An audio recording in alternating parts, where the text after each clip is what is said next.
Okay, so for those folks who maybe don't know me, I'm the president of Freedom First Real Estate Investment Association, and for all those folks that are here in the room with us, and all those folks that's online that Andy's just been communicating with, as well as the folks here, welcome. And tonight we're going to have a really super presentation associated with a person who's a part of Freedom First, started off doing real estate as a part of Freedom First, and has moved into some of people like to call it like rarefied air. He's done some really great things, and so that'll be a part of what we'll do tonight. Go through that.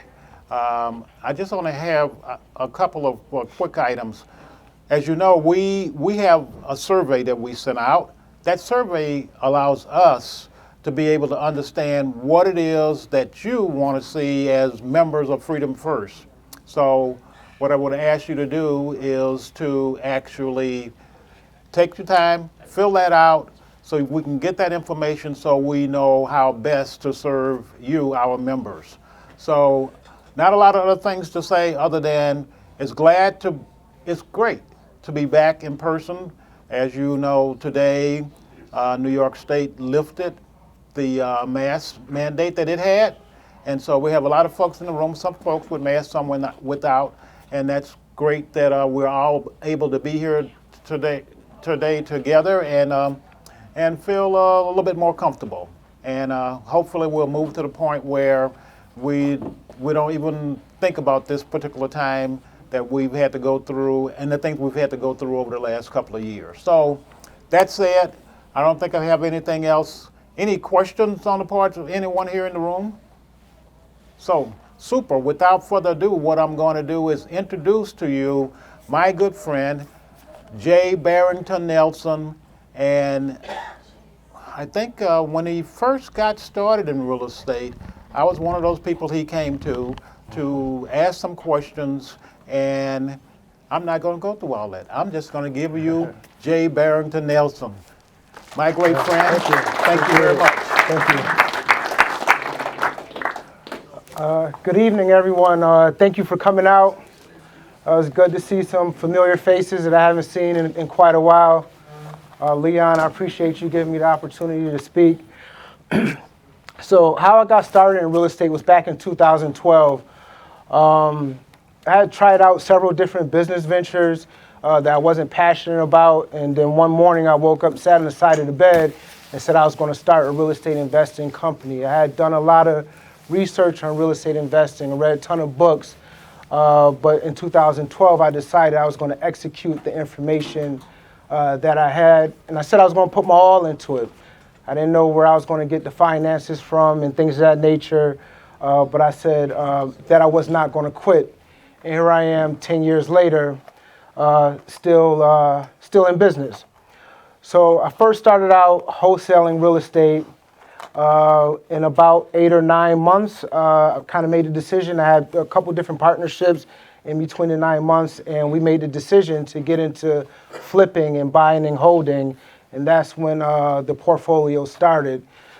At the end of 2012, probably the beginning of 2013.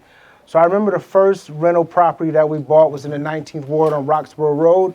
Still own it to this day.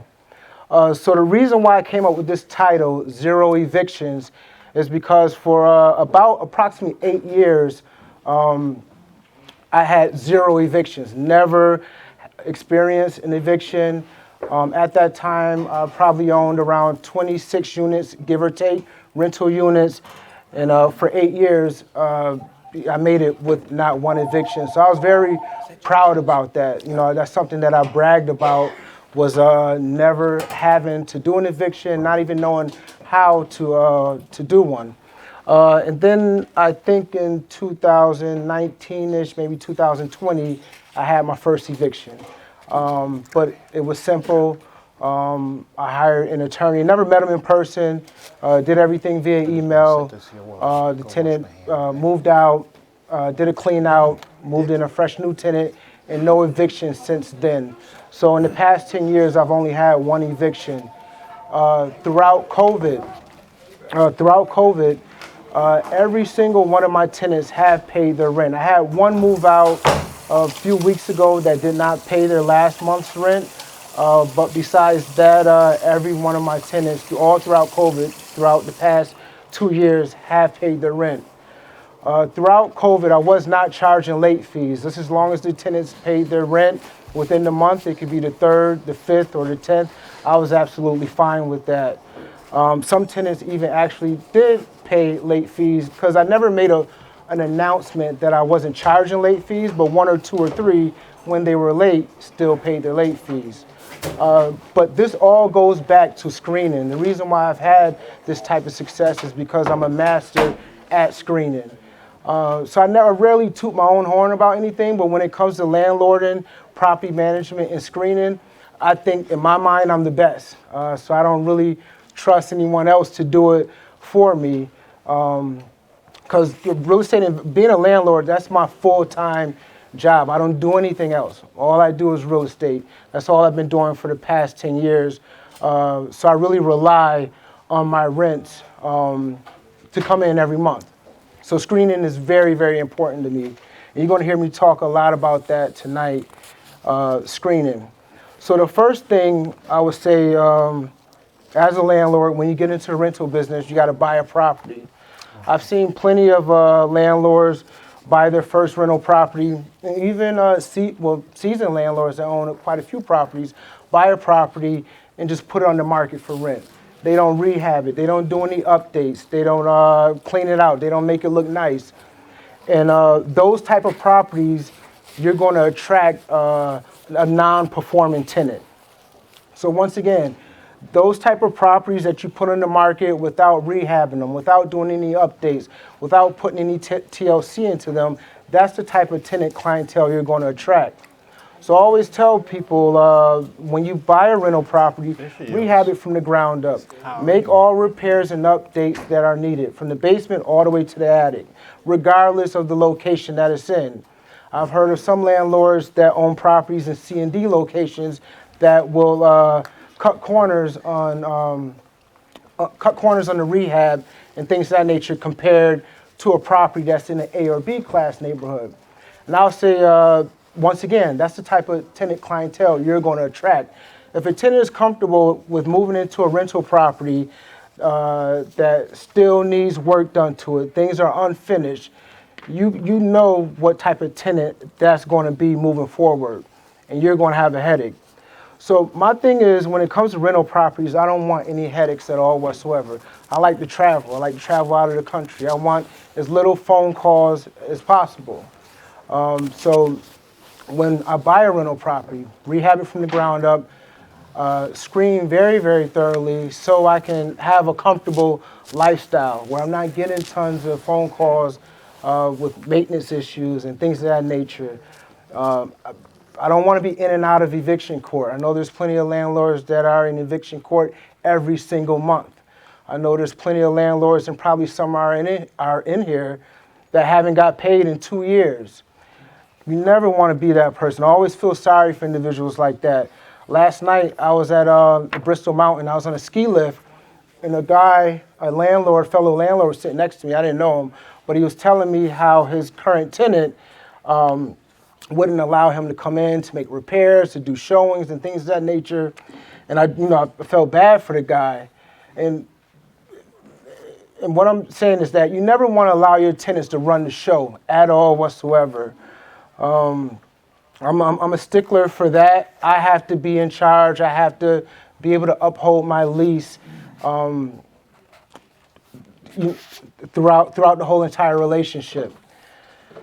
So the next thing is advertising your property. When advertising your property, you want to have many details in the ad to the point to where a person that's applying, they don't have all their questions are answered in the ad. So here's an example ad of a property that I have on Westfall Road that was vacant a couple weeks ago. I now have a quality tenant that moved in, but this is what my typical ads look like. It's just the details, the rent, the bedrooms and baths, things of that nature.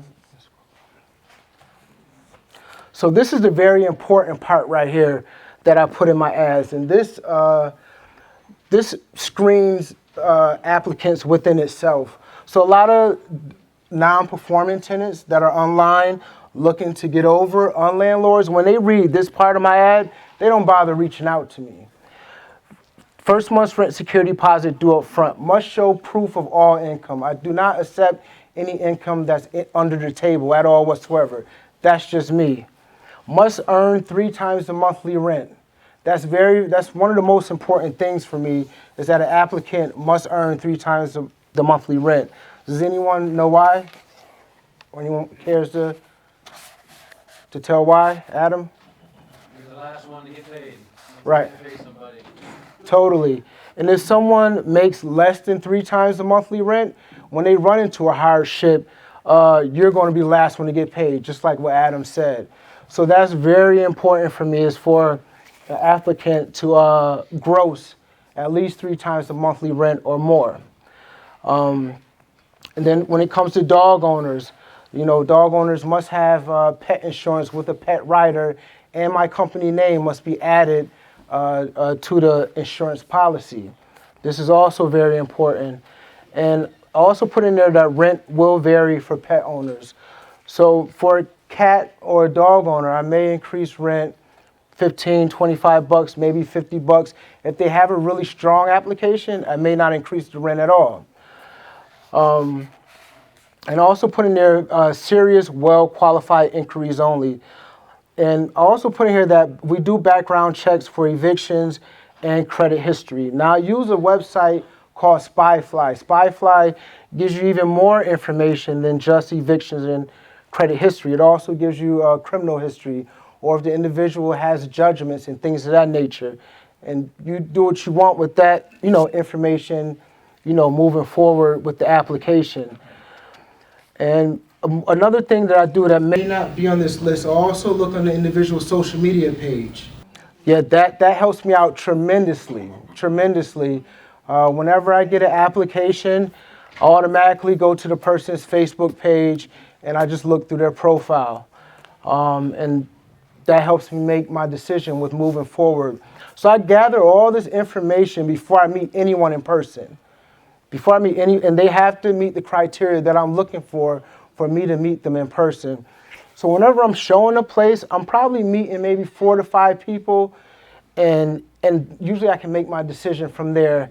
But they have to meet the criteria that I'm definitely looking for. So these are very important questions right here. This helps me make my decision before even meeting the person. So this is the pre-screening that I do before the showing, and I go further into it afterwards. So I want the individual's first and last name. I can go on to the SpyFly website, do a quick background check. I can look them up on Facebook and things of that nature. When are you looking to move? This is a very important question. Does anyone know why? To ask that question, when are you looking to move? Another reason why, too, whenever I put up an ad for a rental property, a lot of times a person, when they answer that question, like right now we're in February, and they'll say they're looking to move in June or July. So it's good that I'm getting this information up front before I drive all the way out to Westfall Road to meet this person that's not ready to move until June or July. So I like to gather this information up front. Then I can just easily respond back to them like, hey, this property is available now. It won't be available in June or July. And then I've saved a lot of time. The next question is, how many adults are living with you? This is a very important question. Sometimes people have 3 or 5 different full-grown adults moving in with them, no jobs or who knows. So you want to get the number of adults and the number of children. That's very important for me. I need to know each and every human that's inside of the property. And who's your employer? That's an obvious question. Okay, yeah. And how long have you been with your employer? So if I get an application with someone that's been with their employer for 3 years, 5 years, 10 years, that's awesome to me. That's what I'm really looking for. Now, there's times where I'll get an application for someone that just got a new job at the hospital, or they just got a new teacher's job, which is phenomenal. But when you find those individuals that have strong employment history, that have been with the same employer for 3, 5, 10 years, that shows stability. That makes me smile. That makes me more interested in the individual. So I always say, when you're sending out this questionnaire, when you're getting this information, you're looking for the individuals that make you excited to meet them. You know, I want to have a smile on my face. I want to make sure I'm groomed properly, and that I'm looking good and smelling good, and have a smile on my face when I'm meeting this individual, because I know they meet the criteria I'm looking for, and this is what I want. And this is how I get, tenant retention. This is, it just makes my life as a landlord so much more easier. So once again, you'll hear me emphasize that you want the type of applicants that make you excited to meet them, to show your property to them. How much, why are you moving? Oh, hold on, I skipped one. Do you receive any other incomes? That's obvious. You can include, child support, SSI, things of that nature to their monthly gross. So why are you moving? I love this question right here. Why are you moving? Because sometimes you'll get that applicant that bashes their current landlord. Now this here is just something for you to dig further into. Why did that relationship go bad? It's not a red flag, but it's something to make you just look further into this individual. Because sometimes I've gotten applicants that say, I want to move out because the house is infested and the landlord never made any repairs since I moved in. But this tells me a lot. If you moved into this place that was already in need of repairs and things, that tells me a lot about this applicant. And this may not be the road that I want to go down. And how much is your current rent? This is another good question for me as well. If I'm charging $1,000 a month and they're currently paying, let's say $900 or $1,100 or $950 or $1,300, I know they can comfortably afford my current rent. And how long have you been at your current residence? I'm really looking for strong rental history. I'm looking for individuals that have been at their current residence for 3, 5, 10 years. Now you have some, that once again, that are relocating for whatever reason. But when I see someone that has only been at their current residence for 3 months or 4 months or under a year, that makes me want to look further into their application. It's not a red flag, but it's some concern for me, because you don't want a transient tenant. So I'll tell you, most of my tenants have been with me for a long. So I have a lot of tenants that I wouldn't recognize if I seen them today, because I've only met them once when they moved in. Of course, I get maintenance calls here and there. However, I'll send a text message to my contractor. My contractor will go out, take care of the maintenance job. All the rents, majority of all my rents I have sent electronically. So I'm not really meeting the tenant after they move in. So once again, I have quite a few tenants that I would not recognize today if they were to walk past me. And that's the type of relationship that you want with your tenants. So what else? Okay, you can click. So that's about it for the questionnaire. So I send this questionnaire out to every single person that reaches out to me about one of my ads. Even if I have a family member that's requesting to rent a property from me, and I never rent to family or friends at all whatsoever. But if I was to have a family member or a friend wanting to rent from me, I would send them the same questionnaire. This helps me out tremendously. Once again, if they don't meet my criteria, I do not get in my car and drive to go meet this individual at all whatsoever, not one bit. Yeah, so like I said earlier, only meet people that meet the criteria that you're looking for. Meet the individuals that you're excited to meet from the questionnaire that you sent out. Strong rental history, strong employment, and things of that nature. Those are only individuals that you should be going to see to show the property. So when it comes to showings, I like to have my rental properties in great shape, great condition. So a lot of times I may show up to the rental property 30 minutes in advance or maybe a day before and just make sure everything is nice and neat and cleaned up. Sometimes, contractors can leave paint cans behind or brooms and things of that nature, because once an applicant meets my criteria from the questionnaire that I send out to them, I want to impress them with my rental property. So I want it to look really nice. So you want to kind of compare it to when you're flipping a property and you're listing it on the MLS with an agent. You're trying to get full retail value. You're going to have your property in immaculate condition. The same thing should be done with your rental property. I've seen landlords in the past with ladders left behind, paint cans, paint brushes, bags of garbage, and they're still doing showings. Because a real polished applicant is probably going to walk away from this particular property and go somewhere else. Once again, applicant that can overlook things like that's sort of a red flag. You may have problems later on down the line. If they're able to overlook things that are unfinished, things that are undone, or if the property is unkept, you're probably going to have some problems down the line with this type of tenant clientele. Some of the red flags I look for at showings is tardiness, someone being late. Now, if you shoot me a text or give me a call and say, hey, Barrington, I'm running 5 or 10 minutes late, no problem at all whatsoever, even 15 minutes. But if you just show up 10, 15 minutes late without calling me or texting me in advance, automatically throw the application out. Another thing I look for is an individual that doesn't smile or that isn't pleasant. That's one of the number one red flags for me. If a person doesn't smile, they're not pleasant, I automatically throw the application out, because you don't want a tough tenant, if that makes sense. You do not want a tough tenant, if that makes sense. I'm gonna leave it at that.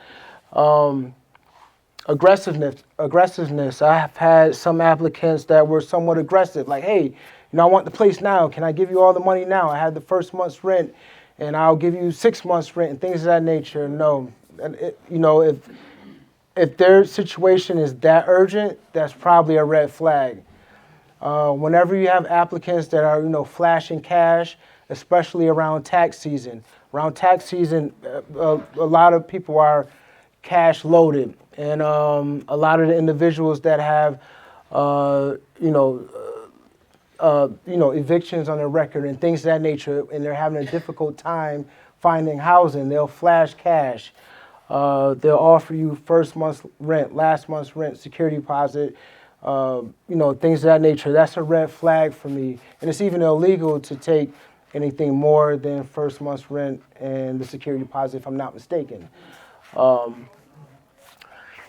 Dishevelment. Also, if someone is messy or whatnot, that could be somewhat of a red flag. Urgency to move in. We just talked about that. Offering cash on the spot.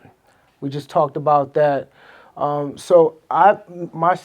want the tenant clientele that has many options available to them. I don't want the one that doesn't have many options. I like the applicants that are looking at 3 or 4 or 5 different houses because their applications are strong. Those are the ones that I really want. Those are the ones that I'm trying to impress. So I learned this from Carl Weeks. When it comes to finding the right tenant, you want to take your time. You never want to rush. Sometimes it has taken me, 3, 4 weeks to find a tenant, and I'm okay with that. Even if it takes a month or a month and a half, I'm absolutely fine. I'd rather have a vacant unit than a non-performing tenant. So I'm never, ever in a rush. I see a lot of landlords rushing, trying to fill their units, trying to get, the next month's rent.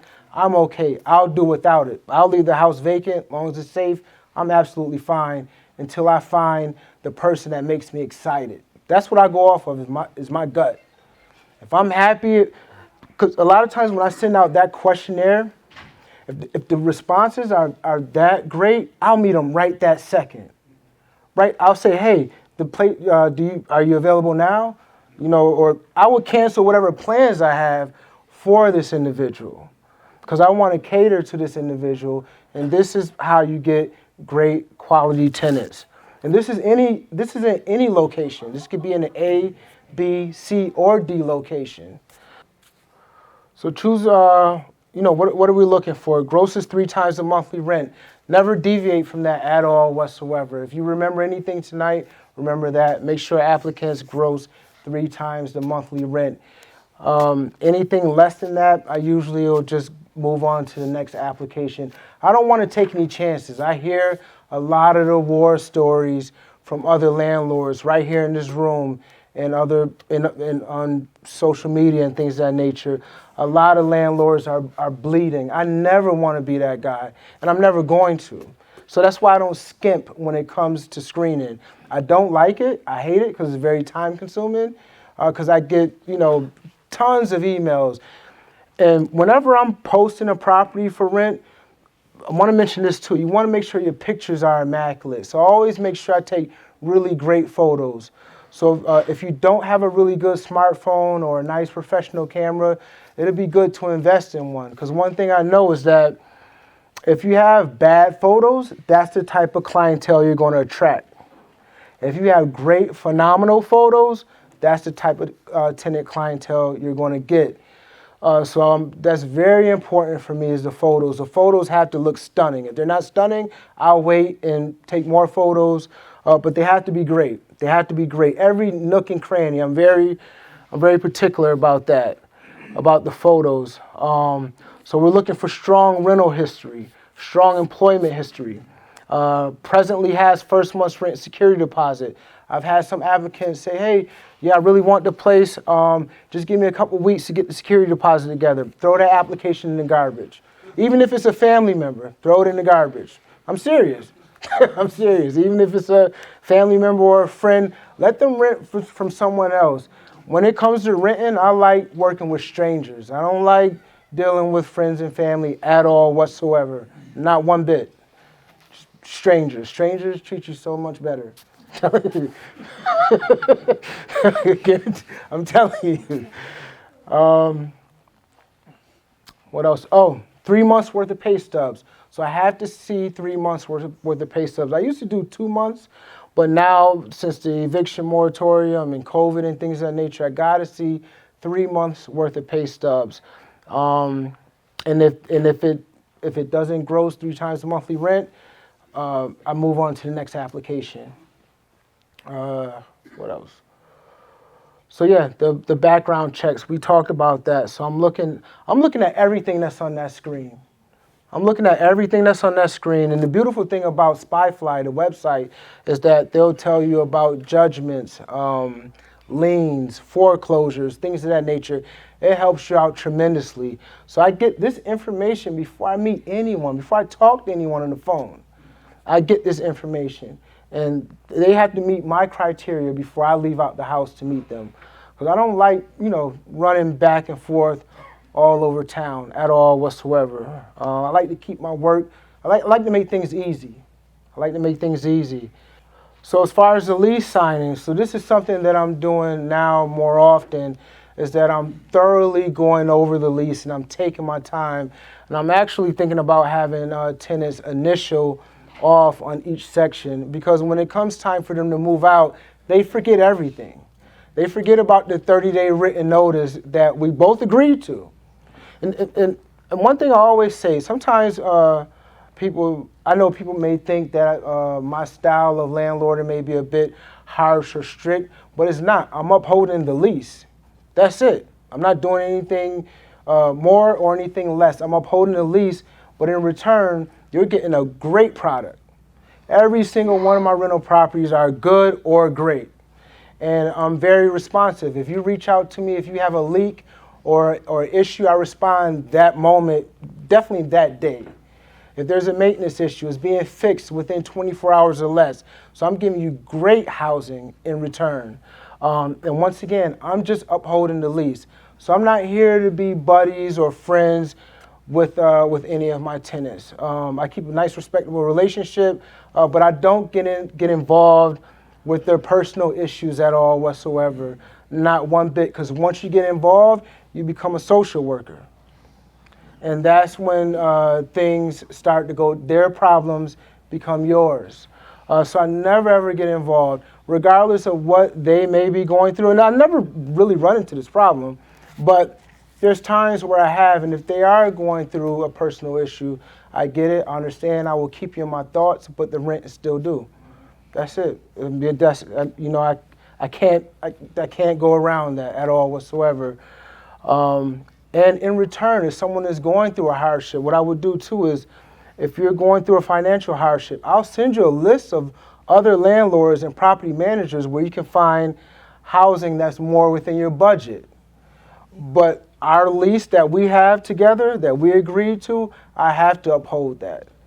And that's what I've been doing for the past 10 years, and that's what has worked for me. Now, if I would have deviated from that, I probably would have, instead of just one eviction on my record, I probably would have about 4 or 5 or more. Or I would have probably multiple tenants behind in rent because of whatever personal issue they were going through. So once again, when it comes to the lease signing, also another thing that I like to reiterate with the applicant is that whenever there's maintenance issues, 2 things. For one, if it's tenant calls, the tenant has to pay for the maintenance, for the repair. I'll send my contractors in to do the work, but you have to pay for the broken window, and I enforce that. So all maintenance repairs up until this day, I've always gotten paid. So that's something that I see some landlords skip over or they don't enforce. But maintenance repairs that our tenant calls, they have to pay for it. They have to pay for it. And once again, I'll have my contractors do the work and make the repair, but now you owe us. So you want to go over the security deposit disbursement. In my lease, it says within 30 days I can return the security deposit. So a lot of times, tenants, when they move out, they're like, can I get it right now? And, and that's why I like to go over the lease thoroughly so that when we get to the move out, you already know how this is going to work out.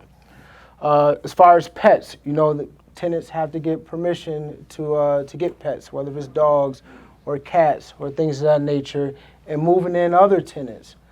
So this is something that I just like to really thoroughly go through with an applicant. And sometimes what I'll do is I'll send a copy of a blank lease in advance so they can really take their time and go over the lease. So when we do meet together, that makes our meeting that much more quicker. So so maintenance calls. So another thing too I like to reiterate with all of my tenants, if you call me for a maintenance issue, 9 times out of 10 is going to get fixed within 24 hours. We cannot go off of the tenant schedule.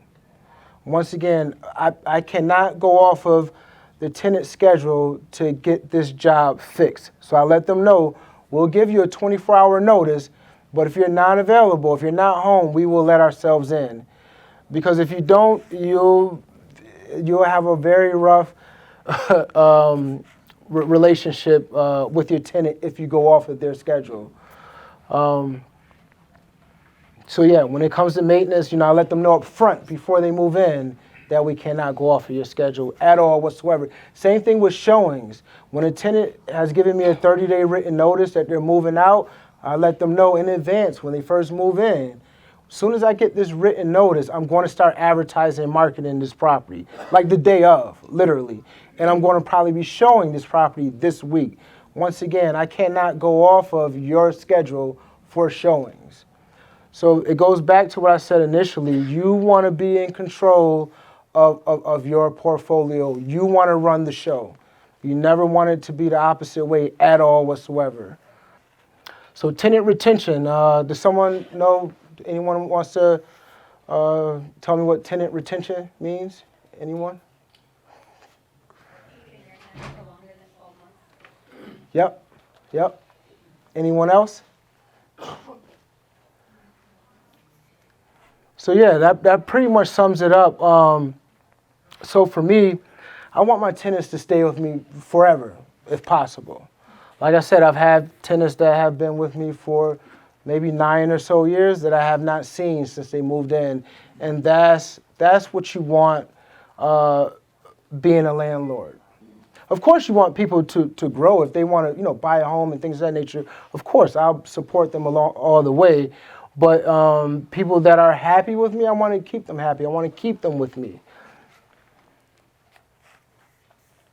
So recognizing your good tenants. What I like to do on a yearly basis, my tenants that have been paying their rent every single month on time, I like to give them a gift card or a greeting card or make an update to the property or whatnot, just to show my gratitude for them being a great tenant.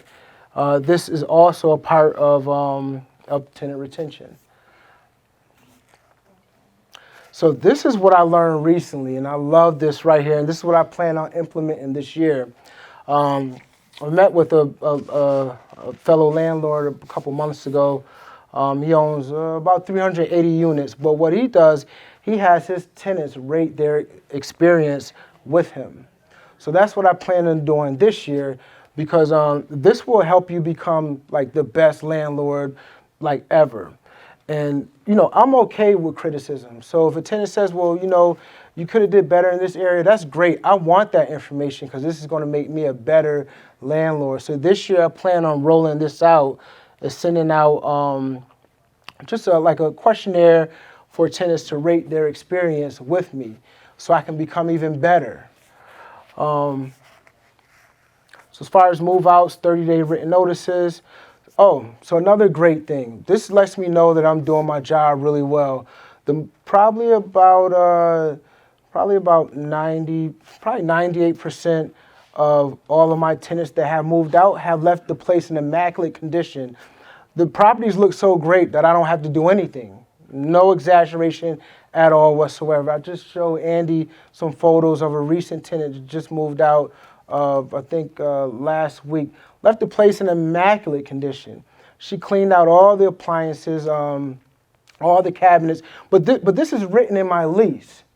This is written in my lease. This is just me upholding my lease. So I always remind tenants when they're moving out, make sure you clean out the whole entire house. Make sure you clean out all the cabinets and all the appliances. And this has been working for me for years.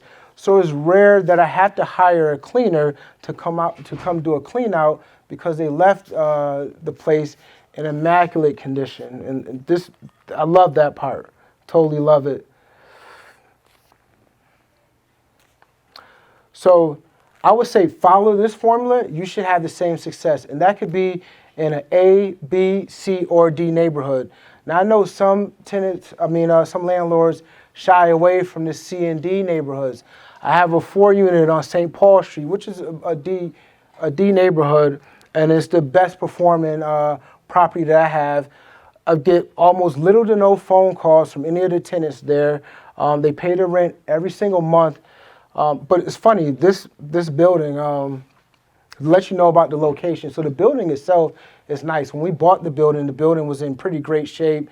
We inherited tenants. The tenants were pretty decent. Have some new tenants now. They're good. I never see them.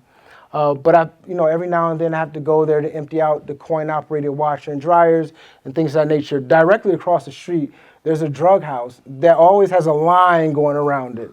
Just to give you an idea of the location. It's a D location, but it's one of the best performing properties in the whole entire portfolio. So the point that I'm getting at with the C and D locations, I hear some landlords that shy away from those areas, and that's absolutely fine.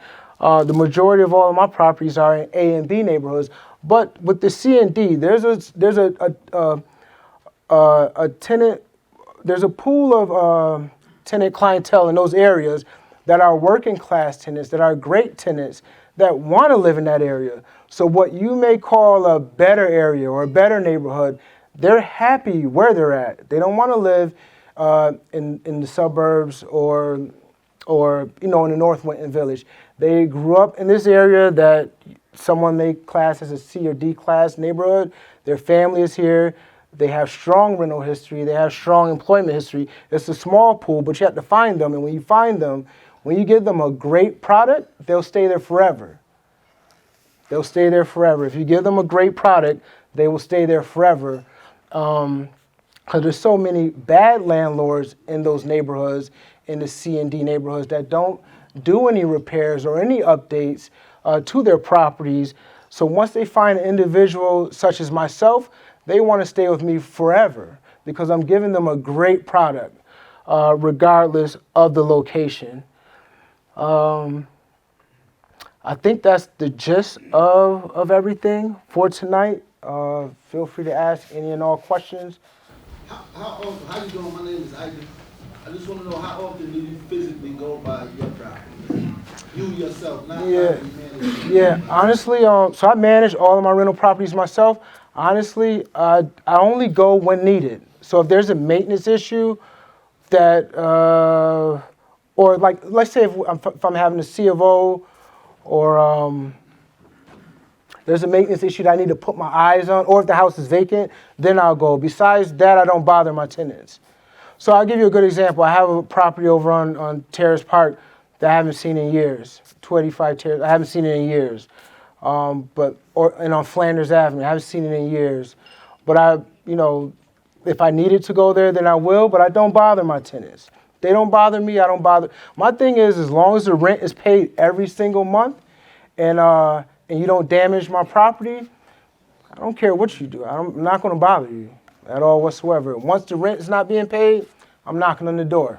The key to that, like you said, though, is you redo it all at the beginning. Yeah. So everything's done and new and Yeah. it looks good. You're not having to go for repairs because Yeah. it's already done. Yeah. That's the key. You can't Yeah. do that with something that's not done. Yeah, yeah. Hey, Barrington, great presentation. Even a Thank you. veteran like myself picked up a few good tips from you. Thank you, good. Question for you, how are you handling rent increases on an annual basis? Just, you've got some long-term tenants. Some people have different strategies. Is it a certain percentage increase each year, or, just kind of that? So it's funny, so I have not been increasing rents. I should. As tenants move out, I've been increasing them. But as far as my long-term tenants that have been with me, have not increased their rents yet. Really kind of COVID for the past 2 years, I was thinking of increasing rents, but if anyone bucked or decided they didn't want to or whatnot, this was a perfect opportunity for them to just stay in my property, not pay me at all. There's nothing I could do about it because the eviction courts are closed. So now I'm back around to maybe sometime in the future sending out some rent increase letters. But I have not increased rents for my long-term tenants that I've had for 10 years or so. Which is not a good thing, so I'm not recommending that you do that. Yeah. A couple of Yeah, I wouldn't recommend that you do that. Yeah, it's just sometimes it's just difficult for me to just bother people. That's where I lack in. But yeah. I found that earlier on I didn't used to increase rents, but lately I've increased, but I don't increase much. I would say like 2% or Yeah. just a little bit of bump. Yeah. And then because you kind of train them, right? Yeah. You're training them that you're never going to increase, and then it becomes Yeah. time to where you're well below the market. Yeah. You realize that, and then you're kind of stuck. What do I do? Yeah. So I don't increase a lot. I mean, I'm maybe I've done even $5. Yeah. And see, for and, really good yeah. tenants, and 10, and those are still Yeah. negligible, but still it kind of keeps you, more level, on level with what the market might be. And see, I just learned something from you because you're either training them for rent increases, small increments, or you're training them not to have rent increases. So that's something that I definitely need to implement is to start, increasing rents every year by 2% or so. Thank you. Barrington, nice job up there. talking about leases, what Gary's referring to, I actually put in all my leases, a 1 to 3% increase per year. Yeah. So up front, I tell people, Yeah. expect it. Yeah. And, like certain, tenants that take care of, paying and all that, don't do any damage, keep it low. But they never bitch or complain because it's very clear up front. Yeah. There's no question, as long as you do it religiously, Yep. it's never an issue. Yep. I have tenants for over 6 years, 7 years, and I've never had a problem. Yep, because you initiated it up front, you wrote it in the lease, and that's what I need to do. Yeah. Another thing that I do, if I know I'm picking up a property, I know it's way below market rent, I know they're decent tenants, I say, look, this is where it should be, but I'm only going to go to here, Yeah. and at least that way they know I'm still giving them a break. Yeah. And then obviously do whatever, a little bit of fixing up for upgrades too, and then they know they're still saving money versus going somewhere else. Mm-hmm.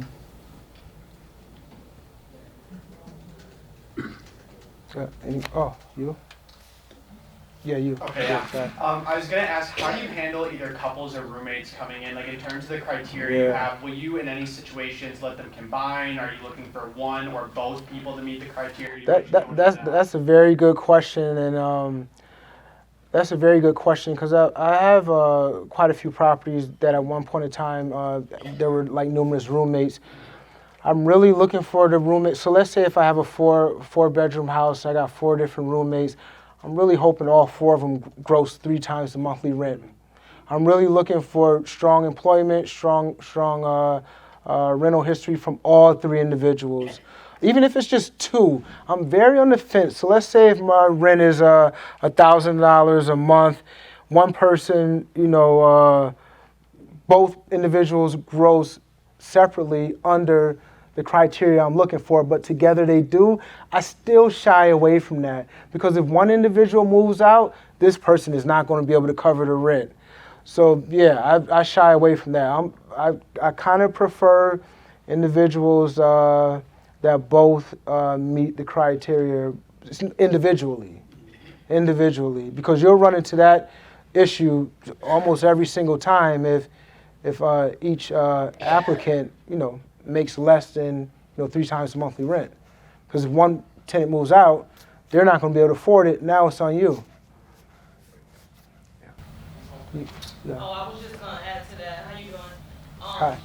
My experience from that, if you make it specifically a room and house, then you can individually. But in the past, I like to just name one person, the head of the household, because if you have some issues or whatever, you'll have to individually take each person to court. So unless it's specified as like a room and house, I just pick one person, and that's the head of the household. That's who's responsible for paying the rent. It's just easier that way for me.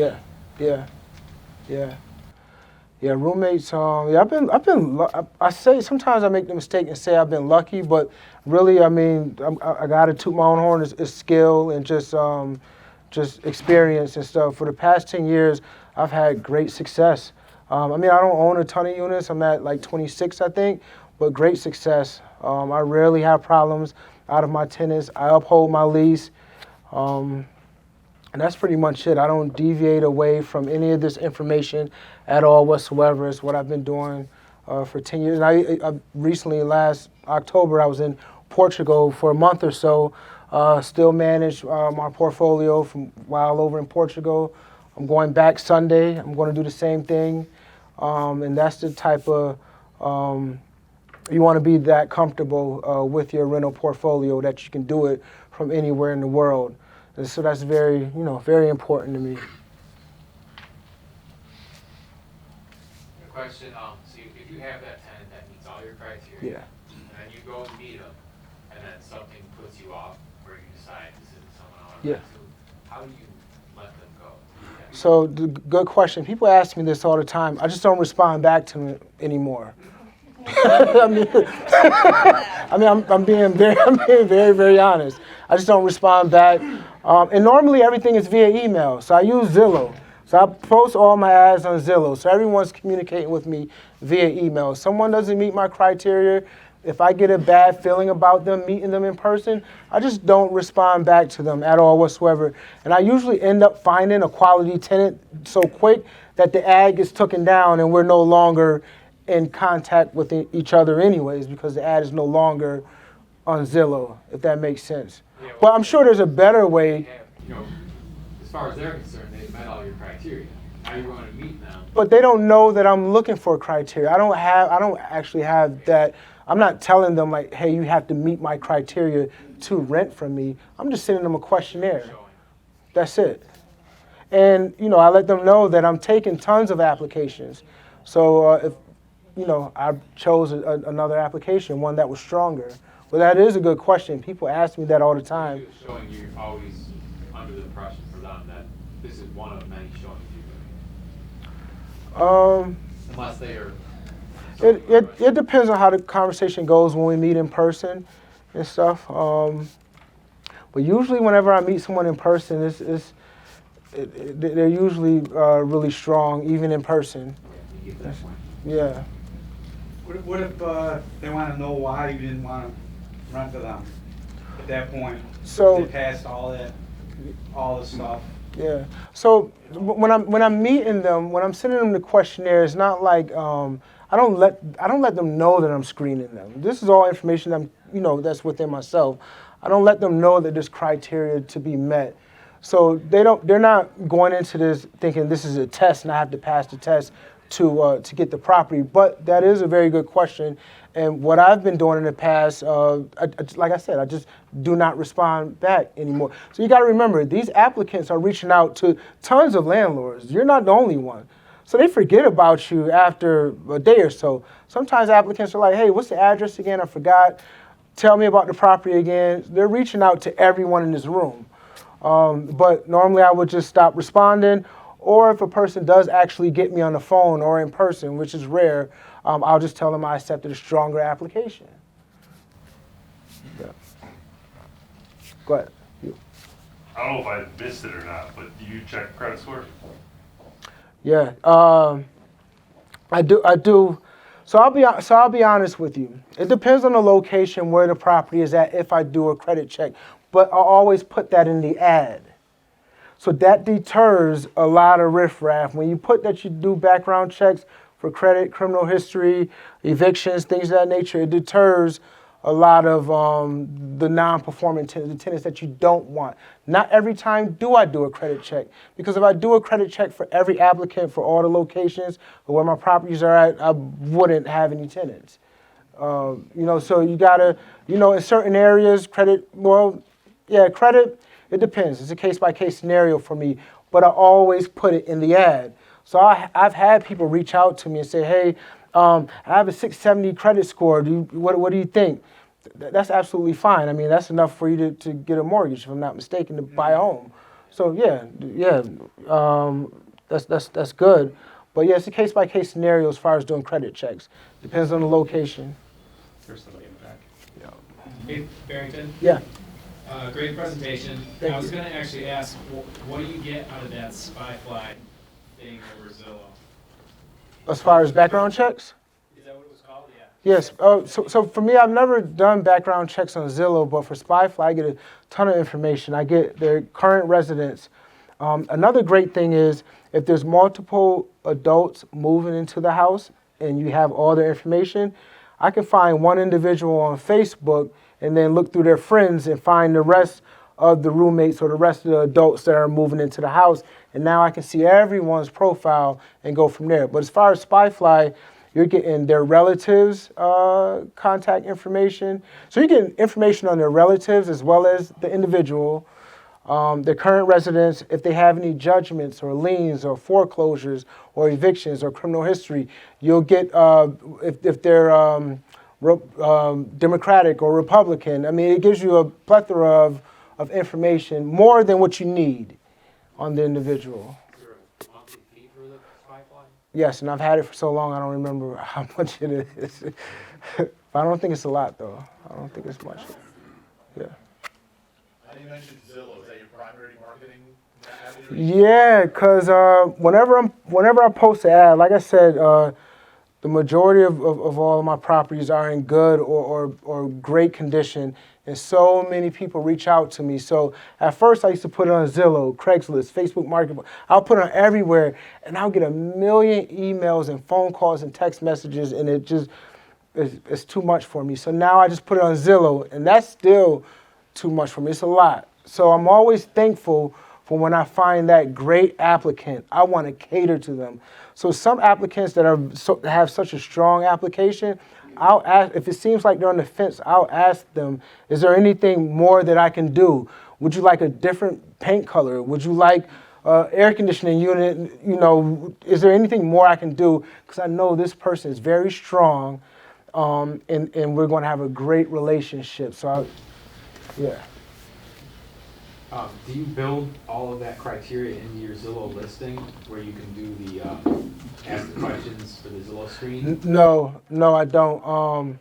No, I just, when they reach out to me via email, I just copy and paste the questionnaire and send it to them. Just a basic Zillow listing? Yeah, just basic listing with all the details as far as the background checks that I do. They must gross 3 times the monthly rent, bedrooms and baths, all the details they would need to be interested. And then when they reach out to me like, hey, I would like to see the property, okay, great. Send me the answers to these following questions. And then we go from there. Yeah.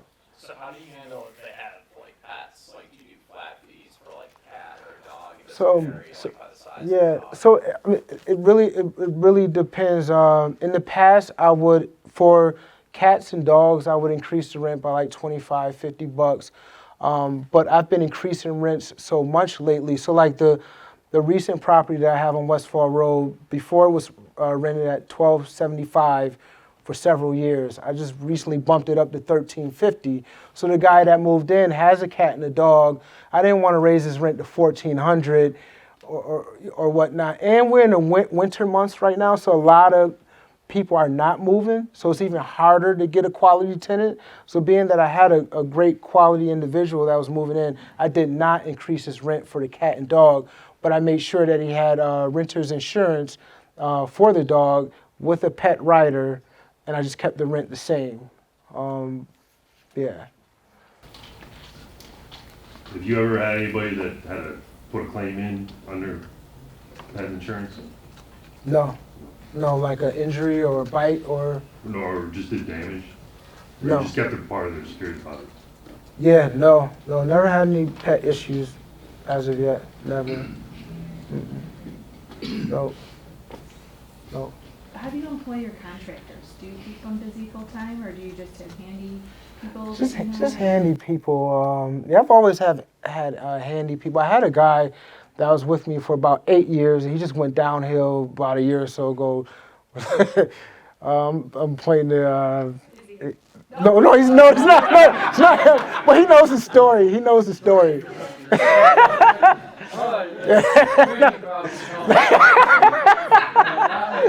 No, but yeah, I had a contractor for about 8 years, and he just went downhill. Now, I have a family member that's handling maintenance calls, and I have like 2 other people that are handling all the maintenance calls, but no full-time staff. Because once again, when I buy a property, I rehab it from the ground up. I fix every single thing that needs to be fixed. So for the first 3 or 5 years, I'm not really getting many calls, Yep. Mr. Weeks. How you doing, Barrington? Hey, what's up? Good stuff. Thank you. Tell us how you managed to weather the COVID storm last 2 years. I'm sure, I can only assume you had bumps in the road. Yeah, that's a very good question. It goes back to screening. From when I initially met these applicants. I never cut any corners. I made sure they gross 3 times the monthly rent. I had to have a good gut feeling about the individual.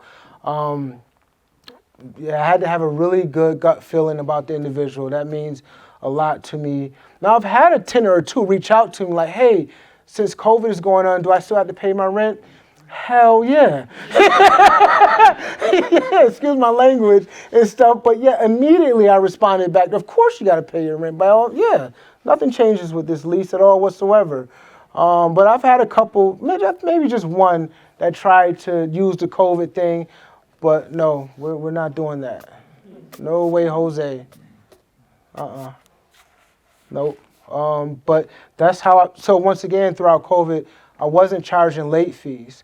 So if a tenant paid the rent on the 5th or the 7th or the 15th or the 21st, my thing is, as long as you pay your rent that month, I'm fine. Once we go into the next month, I'm knocking on the door. That's when you see me. But besides that, I'm absolutely fine. I'm going to start back implementing late fees. But yeah. How long will you go before you actually do an eviction? What's the longest you've gone? Yeah. Probably like 5 or 6 weeks. But I only had one eviction ever in my life. And this guy got over on me. He was so polished, so well put together. I'm surprised. I'm shocked. He got one over on me because that doesn't happen often. But yeah, I guess I would go maybe in the 5th or 6th week. Yeah. I'll before I initiate. Usually I can. I'll give you a good example. So I have a particular property I own. I have a partner with that particular property. It's a 4-unit. One of the tenants sends their rent in the mail, not electronically. Out of the 26, I have 2 tenants that send their rent in the mail. This particular tenant that sends their rent in the mail was 4 months behind. Now, I didn't know this at all whatsoever. My partner contacted me and was like, hey, Chris is 4 months behind. I'm like, why would you let me know 4 months later? Let me know immediately. So I went over there immediately and I told him in person, you have to pay all your rent this month or you have to leave next month. It's not up for debate. It's not up for conversation. And he sent the rent in the mail that week, literally that week. No exaggeration at all whatsoever. As soon as I got the text message, I went over there to the property, knocked on it. I didn't even call him and tell him that I was coming. I didn't text him or anything. Went over, knocked on the door. Hey, you have to pay the balance of your rent this month. If not, next month you have to leave. Like, it's not up for debate. It's not up for conversation. Within a week, he sent the rest of the rent in the mail. See, tenants, if you let them, they will get over on you, no matter the location. And the smarter ones, the ones that went to the universities and things of that nature, they're the slickest ones. Yeah, so, you just got to definitely run the show. That's what I always say. We have a question from online. If you, and this is completely hypothetical, I think. Yeah. If you're buying a property and it has tenants that are not paying, how would you handle that eviction, assuming the property has to be rehabbed? Yeah, so what I would do is I would definitely give these new tenants a fair chance. I don't know the relationship that they had with their previous landlord.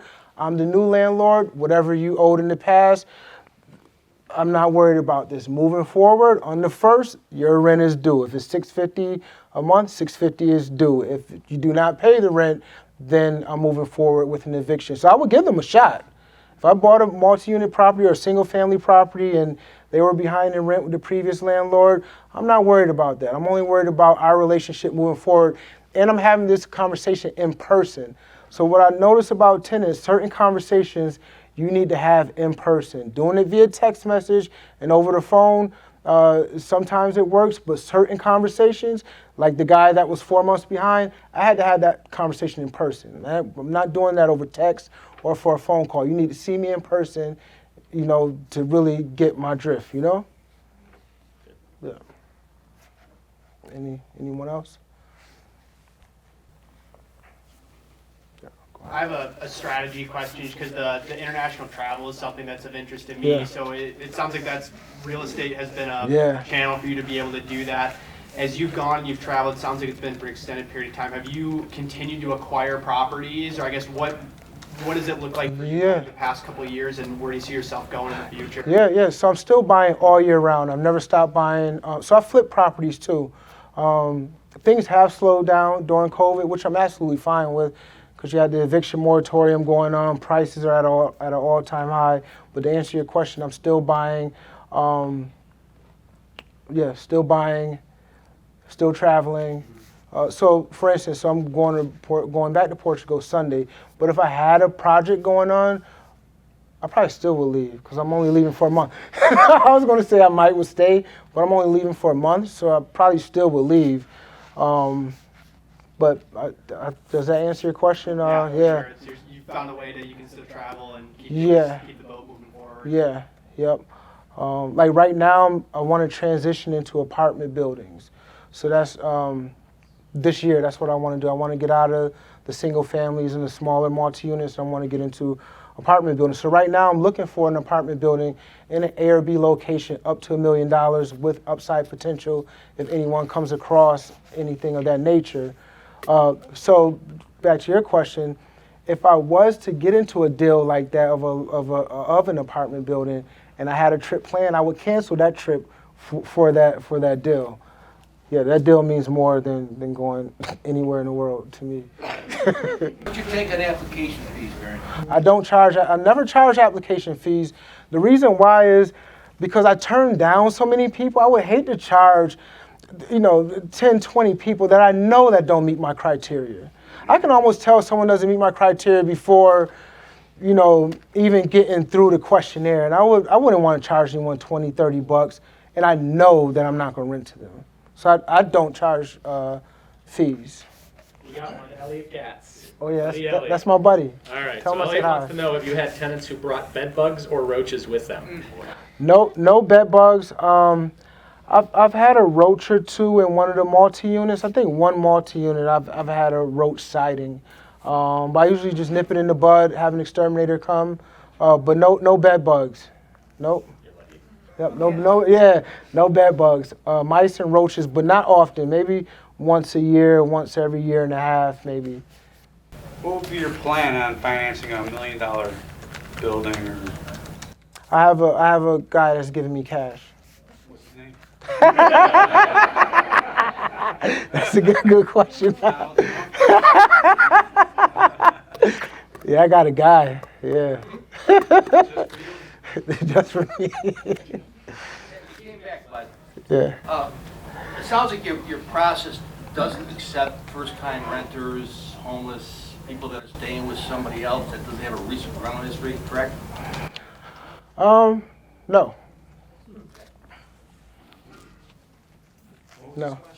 So he says, it seems like my process does not allow first-time renters or homeless people. And I answered no. Yeah. So yeah, I've had some first-time renters. Yeah, I've had some. How do you do your background check for them? A lot of times their parents will co-sign for them. It depends on the individual. Let's say if I have a first-time renter that's graduating from college, just got a new great job, starting a great career. There's other things that I can look for. There's other things I can look. I can dig. I'm good at digging. Smile. Yeah, I'm good at digging. Go on social media, I'm good at digging. Yeah, I'm a pretty good judge of character. That's what has really helped me out with screening. Yep. Will you rent to college students from Leslie? Yes, I have. Yep. Yep.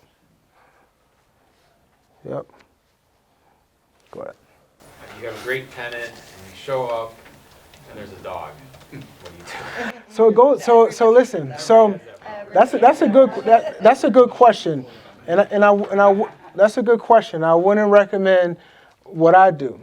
My thing is, as long as you pay your rent every month, and you're not damaging my property, and it's not a vicious killer dog, I'm not going to bother you too much about it. Once you start bothering me, okay, now you need to get renter's insurance because now you broke the lease. I don't nitpick every single thing. If I have a tenant that they get a poodle and, they didn't run it past me, as long as you're paying your rent every month, you're not damaging the property, I don't see the poodle. Yeah, I don't nitpick everything, especially if you don't bother me. I don't like to be bothered. So as long as you don't bother me, I'm fine. You can do whatever you like. Just pay the rent, don't damage anything. How do you handle your rental inquiries, meaning your listing? Do you post your phone number, email address, or what kind of content? So I post my my email address and phone number, text only, no phone calls. They still find a way to call me, but yeah, text and emails only. So I can just send the questionnaire out, and then we can go from there. I don't really like to talk on the phone much, unless I'm impressed, by your answers and you want to talk. Yeah. Well, they're just getting your email and they're writing their response under your question. Yeah. They're not filling out a form. No, there's no actual form. I probably should have one, but they're just responding. Yeah. What do you do if they don't finish the form? I throw it out. I delete it. See, I love when people don't follow directions and things of that nature. It just helps me weed out the riffraff. Oh yeah. And then when I get a polished response back, good grammar, good punctuation, I'm smiling now. Now I want to know more about this person. Improper grammar and stuff, I'm not that, doesn't make me smile. I want to smile. Yeah. Not putting it in your ad is with the questions, because then they have something they have to do. They have to reply back again, not just go through and click. Because what happens if you put in the Zillow is they'll go through and just click, and just skim through the questions. Right. But when you email them back and request these questions, Yeah. now they have something they have to do. So it Yeah. shows the initiative, it shows they took the time. Yeah, and I'm looking for working adults. So sometimes I'll get applicants that there'll be 3 or 4 adults, only one is working. And if they're young and able, like why aren't these people working? Like this, I'm not smiling. I have to smile. Next, I want to smile. I know over the years, at times I felt I was a little lax, right? Just whatever, life gets busy, and it may have worked out just fine. But I like how structured you are. Yeah. You're very clear about your expectations, and I think your tenants probably live up to that because of that. So, Thank you. Yeah. Good job doing that. Thank you. I wish Yeah, I definitely appreciate it. I know some people probably, when they hear me speak, especially in a room like this, they may think that, oh, well, he's tough. But no, I'm just upholding the lease. It's the same thing with contractors. We have many flippers and landlords in here, obviously. Same thing with the contractor. Why do I have to fight or argue with you with what we agreed to? This is what we agreed to. I'm not asking for anything more or anything less. So it's the same thing with the lease. I'm just upholding the lease. That's all. And then I have great tenants. I have quite a few great tenants. And some of them love me to death, and some of them they're fine with me. They're happy with me. But I have a good portfolio. I'm very thankful. Yeah.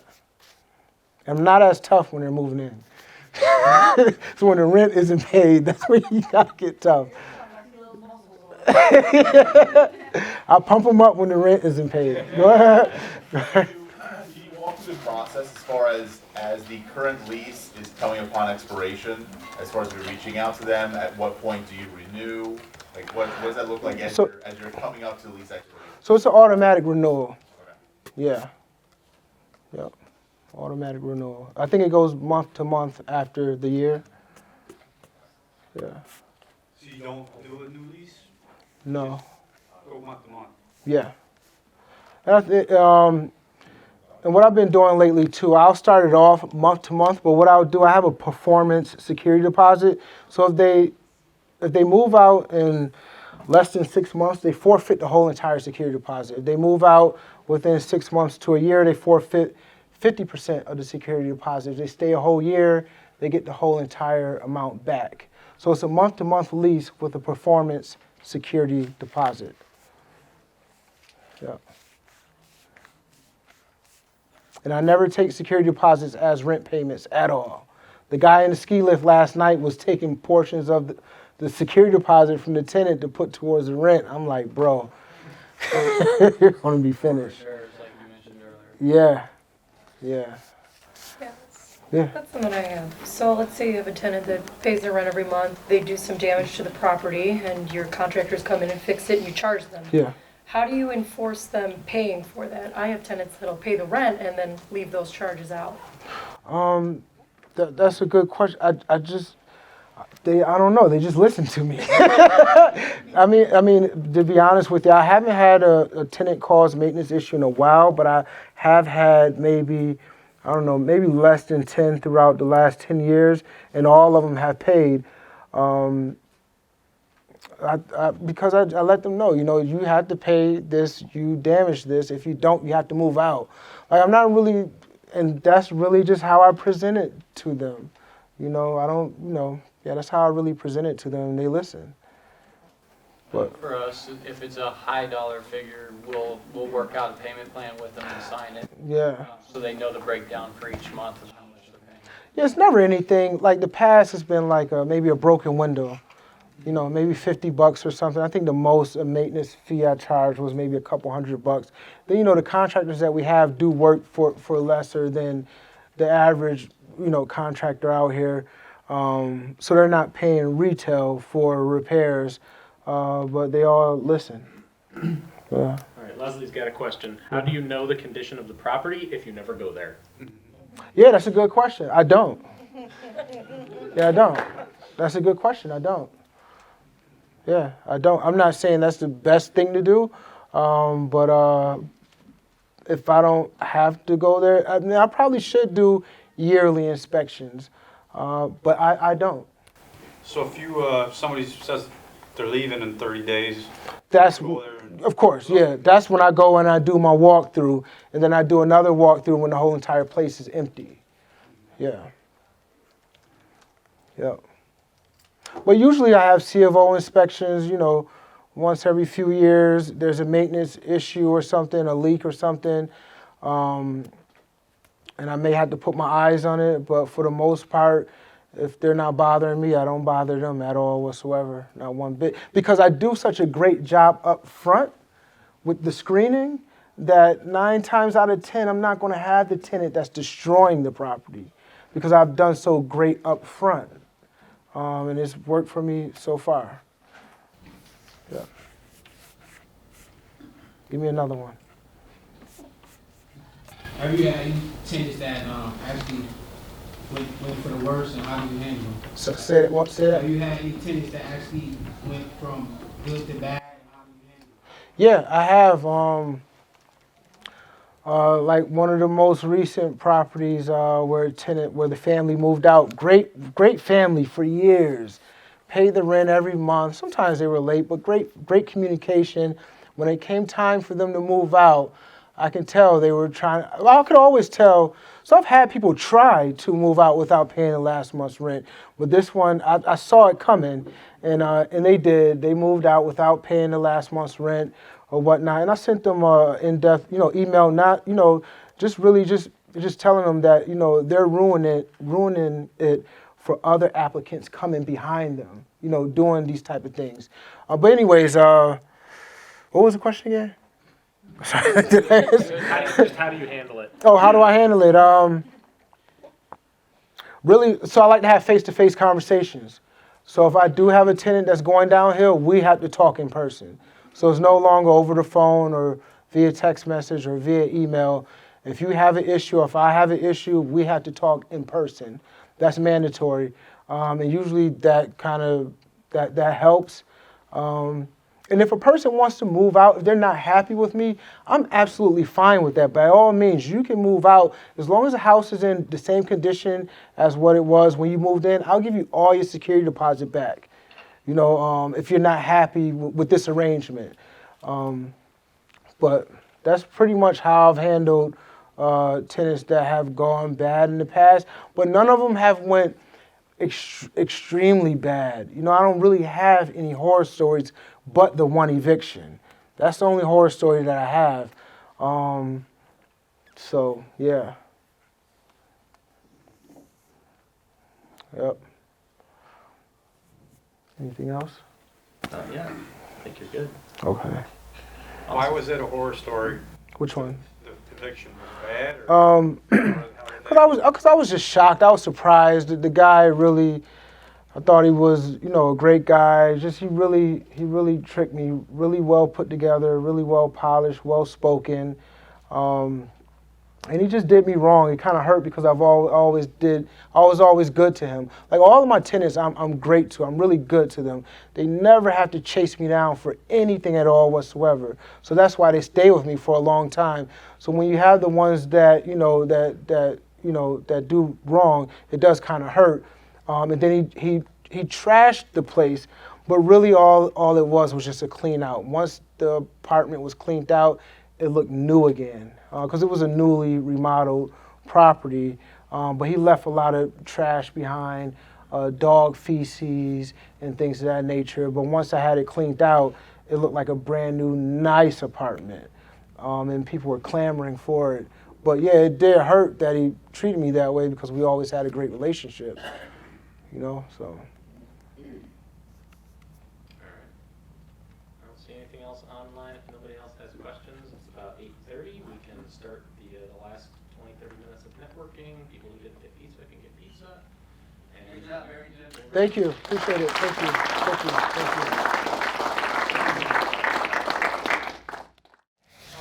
Barrington is basically a product of Freedom First.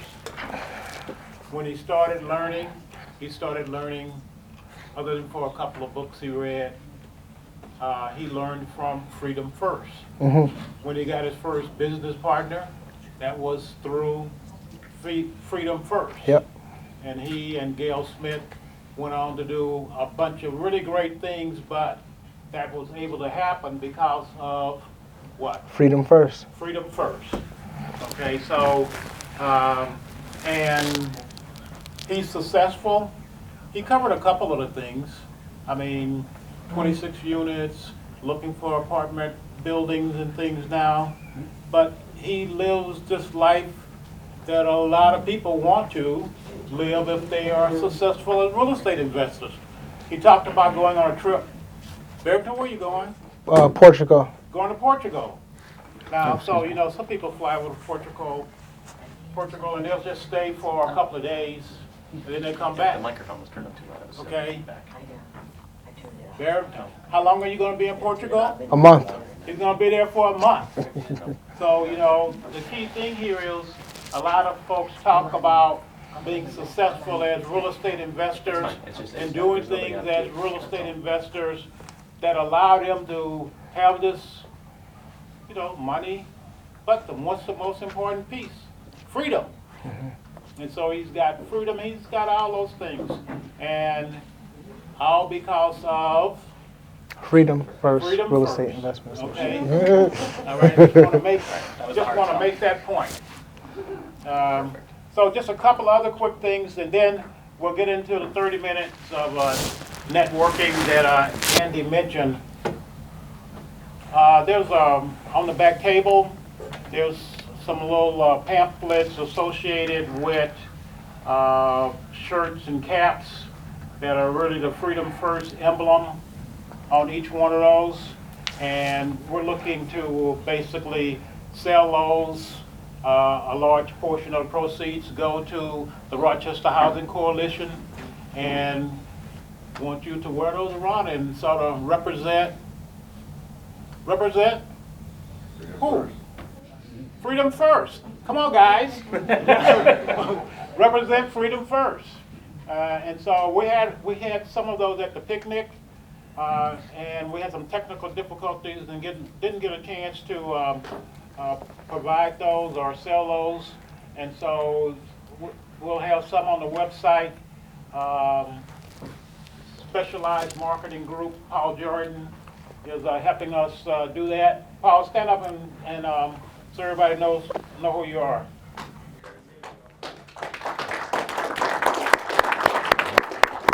So back again to that sort of main comment that I'm making now. Freedom First basically we have 5 meetings a month for the folks who don't maybe realize that. This is one of those 5 meetings, and so we're able to, in the other 2 meetings, have subgroup-oriented meetings where people do deep dives into things associated with housing providers or landlords, if you want to call them that. And then we have the other meetings where it's called the Alternative Real Estate Investment Group, And basically what we do there is talk about anything except for landlording. It could be about rehabbing, it could be about buying mortgage notes. Hard money lending. Hard money lending, right. Okay, so he's saying that because I think I might have mentioned to him that one of the things we'll probably do for next month is we'll have a bunch of folks come in who, well, it won't be a bunch, probably a handful of guys and ladies, and we're gonna talk about how you can find private money. And so it's gonna be associated with private lending and some of the criteria and some of the things that private lenders would be looking for, and probably have a couple of private lenders actually on this panel that would be answering questions and addressing all those things that you had concerns and questions about ever since you heard the term private lending. I think a lot of people make it a little bit more complicated than it really is, and you get a chance to ask your own questions and see how easy it is if you just get past a couple of little important items. So, that said, I think I'm all done with my comments. I just want to say one more thing, and that is thank you very much for being here this evening. Do some networking. Thank you very much. Have a great evening.